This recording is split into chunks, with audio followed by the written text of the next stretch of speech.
سلام كبراتن كبرانن تغتاتل تتسفانا تيوب كم يتغنيو نلومي حدث تحستو حيثنا لكم قريبنا لنا استحستو زي إرترا أب إثيوبيا وعلا بزبلا رأستي زدلالو تحفيو سابسكرايب كومون لايك تقبرو بمعدام ناب تحستو نايز على تزجحف كنسكركم إرترا أب إثيوبيا وعلا حوحتن فدرالاو منغستي إثيوبيان تحنانيقوم زبل زينا كاب محبراو مرقبيتات إثيوبيا كفن نولو أبزغنيو محلتات سم إرترا أبوتا زت حوحتن فدرالاو منغستي إثيوبيان كمزو علي نقر أبتي حوحت كم تحترون زبارعون زنقرلو كينات سمين إثيوبيا بفقادن دليتن منغستي إثيوبيا تساتفا اتبها الإرترا نزنبرات راس تفلاليو مجلسات قوها بقوان تتصنحه دحر مززام نايتو كينات جن إرترا كاب تقراي توصا سراويت إرترا أوسناسن إثيوبيان تقارو يقافعلو سراويت ورار شعبيا نبرت تقارو يزرفن يعمتنالو وزت زبلو زيناتات شبتي بزي يقرب ملكعهم تدقاقي موميوم وعل سلام أتقعد استبهلت حوحاتن تدفير زبالة فدرالاو منغست إثيوبيان عام تحليف اللو أبزلو جيزي تفت أمنتو قمقام كقبرلو أبزت ووع لوغ أمريكا هبكرن أفريقيا زغوانة مايك هامرن أبالات أفريقيا وحبرتن أبزت رغبلو نايزغنيات زأخيبا دما سم إرترا قنينو كمزو على تقاليتو نزي كمز زبالة سم إرترا زقاو حزيناتات سراويت إرترا أبلقلاو مريتو يزلو زبل ملسي بمنقدي مع كانت زينا إرترا زتوهبك غون كالو نتي بعد انجليزن ايرلاندن زقربه سراويت إرترا كاب تግራይ ይውጣ ዝብል መግለጽ ድማ አምባሳደራት ኤርትራ ኣብ ዓዲ እንግሊዝን አየርላንድን ሰራዊት ኤርትራ ኣብ ውሽጢ ሃገሩ ከም ዘሎ ዝሕብር መግለጺ ኣስዒቦምሉ ኣብዚ ኣብ መንጎ ፌደራላዊ መንግስቲ ኢትዮጵያን ድሕሪ ስምምዕ ሰላም ፕሪቶሪያ ዕጡቕ ሓይሉ ከይፍትሕ ዝጸንሐ ውድብ ሕወሓትን ዝግበር ዘሎ ኣኼባ ኤርትራ ቀዳሚት ኣጀንዳ ኮይኑ ትቐርበሉ ምኽንያት እንታይ ምዃኑ ንብዙሓት ኢትዮጵያውያን ኮነ ኤርትራውያን ሕቶታት ከውሕዙ ዝቐሰበ ምዕባለታት ናይ ዝቕነዚ ኮይኑሎ እዚ ንሃገራዊ ድሕነት ኢትዮጵያ ስግኣት ከም ዝኾነ ዝንገረሉ ሕወሓት ኣብ ዝተፈላለዩ ኣኼባታት ስም ኤርትራ ክልዓል ክድርኽ ከም ዝጸንሐ ወግዓውያን ኮነ ዘይወግዓውያን ማዕከናት ዜናታቱ ምክትታል ይከኣል ኣጭዋር የእትሎ ምስ ጸረ ኢትዮጵያ ዝኾኑ ሓይልታት ርክባት ይካይዳሎ ንዝጠመየ ህዝቡ ከይዓንገለ 270,000 ዕጡቓት ኣብ ማዓስከራት ኣኪቡ ንኩናት ይዳለሎ ዝበሃለሉ ዘሎ ሕወሓት ናብ መንግስቲ ኤርትራ ናይ ዕርቂ ሽማግለ ልኢኹ መራሕቱ ምስ መራሕቲ ሻዕብያ ኣብ ዱባይ ኣራኺቡ ንዕርቂ ሰላም ፀዊዑ ዝብሉ ተገራጨውቲ መግለፂታት ክገልጽዎ ቀኒዮም እዮም እዚ ከምዚ ዝበለ ዜናታት እውን ኣብ ማሕበራውያን ማዕከናት ኢትዮጵያ ክዘዋወር ካብ ዝቐነየ ገለ ዜናታት እዩ እዚ ከምዚ ኢሉ እንከሎ ኤርትራ ብፋኖን ዝፍለጡ ንመሪሕነት ዶክተር አብይ ድሕሪ ኩናት ትግራይ ኣብ ካልእ ደማዊ ኩናት ፀሚዶሞ ዘለዉ ሓይልታት ኣምሓራ ከም ትሕግዝ ዝገልጹ ክስታት እውን ኣብ ኢትዮጵያ ውዒሎም ካብ ዝሓድሩ ዜናታት ኮይኖም ኣለዉ ኩናት ፋኖን ሓይልታት ፌደራልን ኣዝዩ ኣብ ዝብእሰሉ ዘሎ ግዜ ዝካየድ ዘሎ ገምጋም ስምምዕ ሰላም ፕሪቶሪያ ኣብ ግዜ ኩናት ትግራይ ዝተፈጸመ ናይ ኩናት ገበናት ብሰንኪቲ ኩናት ንዝተመዛበሉ ተጋሩ ናብ ቦትኦም ብዛዕባ መምላስ ሕወሓት ንዘኽተተቶ ዕጡቕ ሓይሊ ብዛዕባ መጥያስን ናብ ንቡር ሰላማዊ ህይወት መምላስን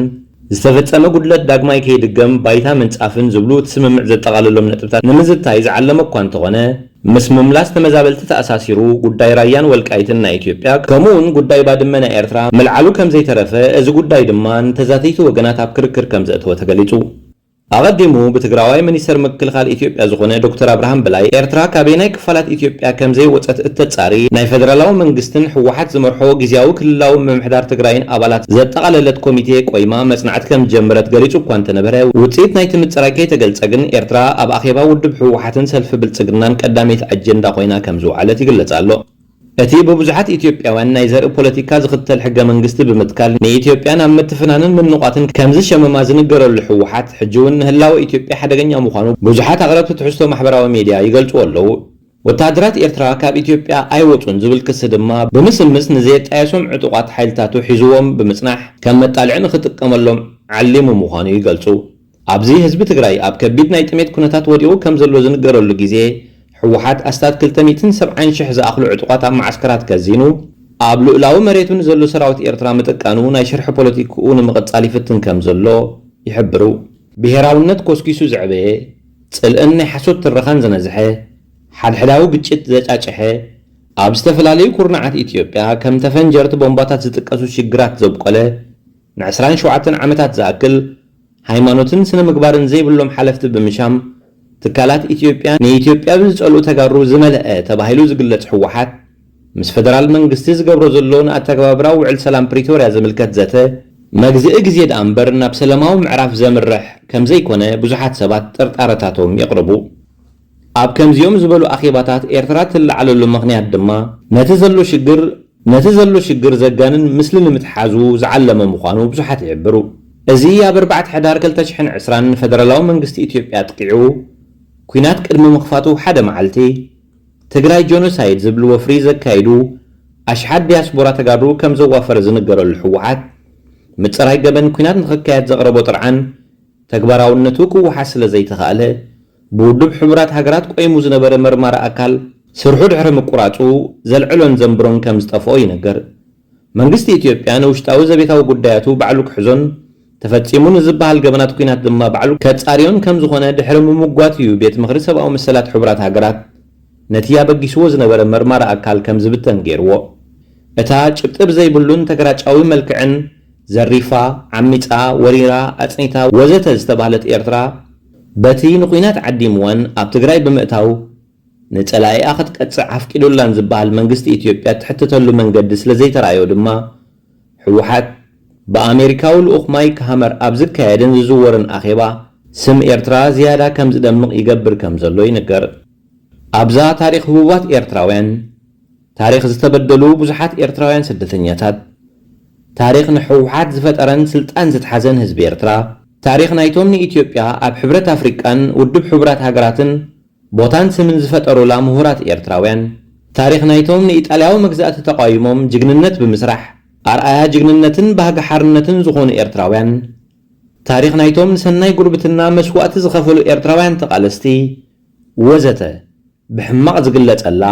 ብምርስዑ ከይተላዕለ ዝቕበረላ ካብ ሓቂ ኣዝዩ ብዝረሓቐ መንገዲ ዝጥምዘዘላ ኢትዮጵያ ስም ኤርትራ ክጽዋዕ ውዒሉ ምሕዳሩ ክቕጽል እዩ። ዛዕባ ባሕሪ ኤርትራ፣ ጉዳይ ዶባት ኤርትራ፣ ካሕሳ ኣብ ልዕሊ ኤርትራ ዝተፈጸመ ዕንወት፣